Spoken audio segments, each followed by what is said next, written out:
Assalamualaikum warahmatullahi wabarakatuh.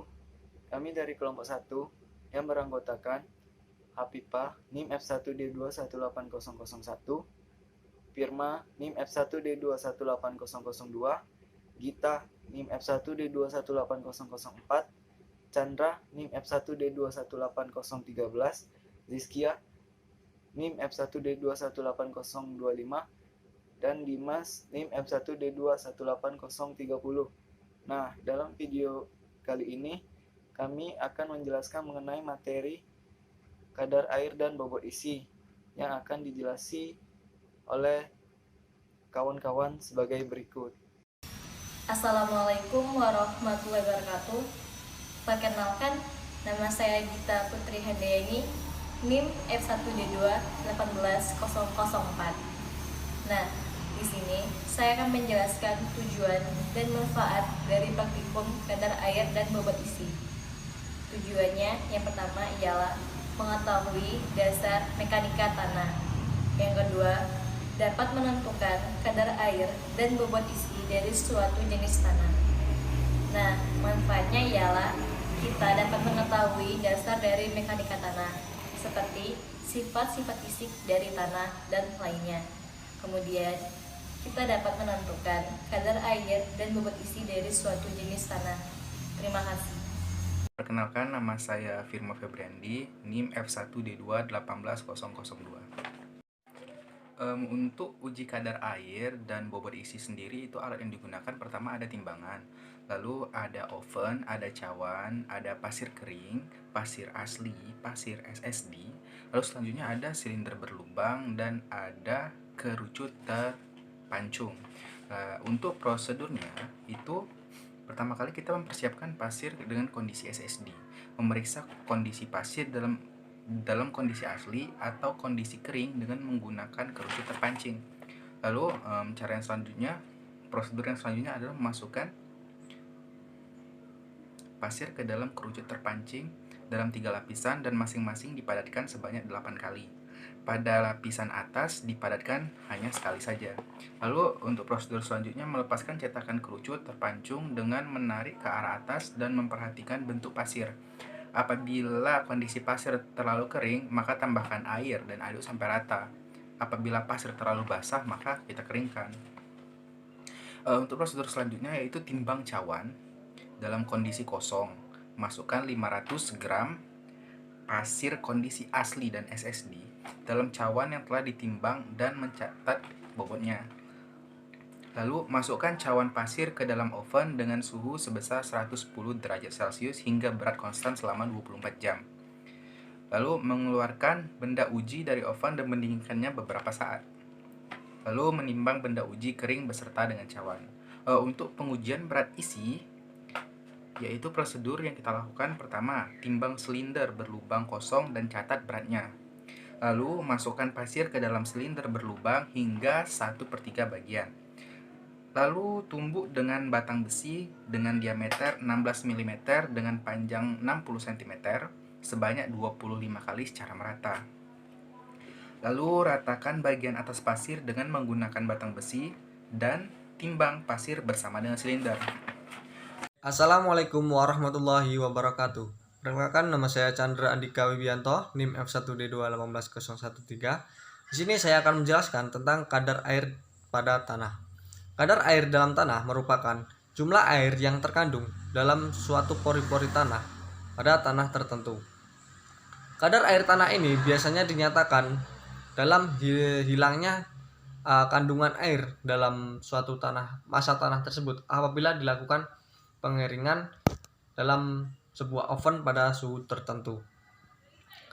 Jadi kadar air tanah ini dipengaruhi oleh tekstur dari tanah tersebut, di mana apabila tekstur tanah tersebut memiliki butiran yang halus, dia akan lebih memiliki kemampuan untuk menahan air. Jadi dibandingkan dengan tekstur tanah yang memiliki ukuran butir yang kasar.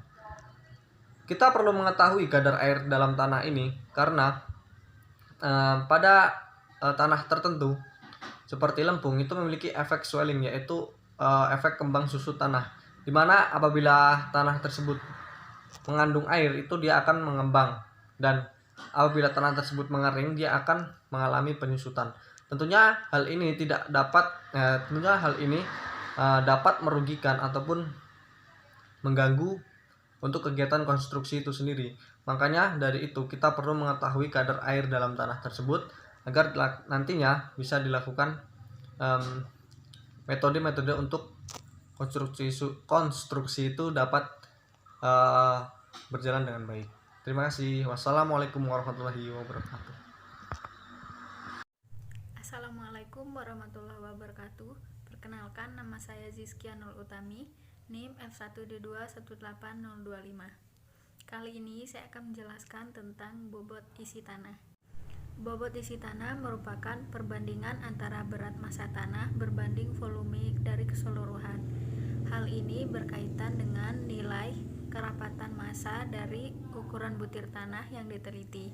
Kemudian, tanah yang memiliki ukuran butir yang lebih kasar memiliki tingkat bobot isi yang lebih tinggi karena porositasnya lebih buruk.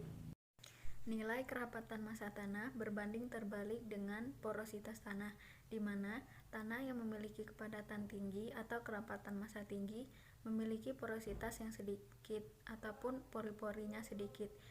Maka dalam perhitungannya, bobot isi tanah ialah perbandingan antara berat massa tanah kering berbanding dengan volume keseluruhan dari tanah.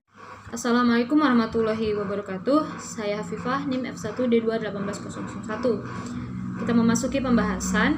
Jadi, hal yang paling penting dalam melakukan pengujian kadar air dan bobot isi adalah kondisi si sampel. Untuk melakukan pengujian ini sendiri, kondisi si sampel harus berada dalam kondisi SSD atau Saturated Surface Dry. Artinya, si sampel dalam keadaan jenuh maksimal terhadap air, tidak ada penambahan ataupun pengurangan kadar air. Untuk pengujiannya sendiri kita menggunakan kerucut pancung. Jadi dengan kerucut pancung ini kita dapat melihat seberapa baik si kadar air mengikat agregat-agregat tanah ataupun pasir. Apabila agregatnya masih terlepas atau terpisah, dapat dilakukan penambahan air. Selanjutnya, hubungan antara kadar air, bobot isi, dan porositas. Jadi, umumnya material yang memiliki ukuran butir atau agregat halus memiliki porositas yang lebih banyak, namun diameternya lebih kecil. Berbanding terbalik dengan material yang memiliki ukuran agregat lebih kasar, dia memiliki sedikit porositas, namun pori-porinya itu memiliki diameter yang lebih besar. Jadi, hal ini akan mempengaruhi kondisi ataupun kadar air dari si sampel. Agregat yang memiliki diameter lebih kecil tentu saja memiliki kandungan air atau kadar air yang lebih sedikit. Sedangkan agregat yang memiliki diameter pori-pori lebih besar akan memiliki kandungan air yang lebih banyak pula. Baiklah, adapun kesimpulan dari materi kadar air dan bobot isi, itu yang pertama, dasar ilmu mekanika tanah adalah segala sesuatu mengenai tanah dan sifatnya.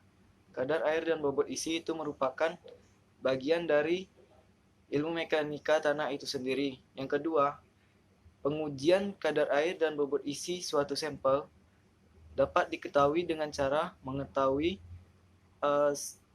berat kering dan berat basah tanah tersebut. Yang ketiga, untuk volume air dapat dianalisis melalui porositas tanah itu sendiri. Sekian penjelasan mengenai kadar air dan bobot isi dari kelompok 1. Saya ucapkan terima kasih. Wabillahi taufiq walhidayah. Wassalamualaikum warahmatullahi wabarakatuh.